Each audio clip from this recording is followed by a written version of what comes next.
Welcome to my YouTube automotive channel. In today's video I have a 2008 Honda Odyssey and I will show you which fuse to check in case your radio is not powering up or if there is no sound coming from the speakers. This video will apply to Honda Odysseys made from 2005 all the way up to 2010. Okay, so the radio fuse will be located in a small fuse box just next to the driver's left foot. Now there is supposed to be a cover here which my car is missing.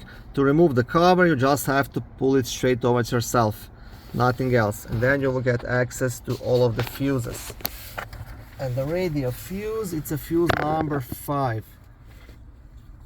Okay, let me zoom it in a bit, and that will be the 10 amp red fuse located right here. So this is your radio fuse.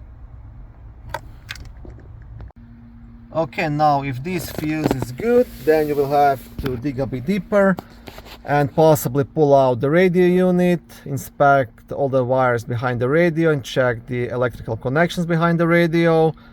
And what I would also suggest, always check the wiring behind this rubber sleeve on driver door jamb. And if everything proves to be good, then possibly the radio itself failed and will have to be replaced. Thank you for watching this short video. I hope it was helpful and educational. If it was, please like it and consider subscribing to my YouTube automotive channel.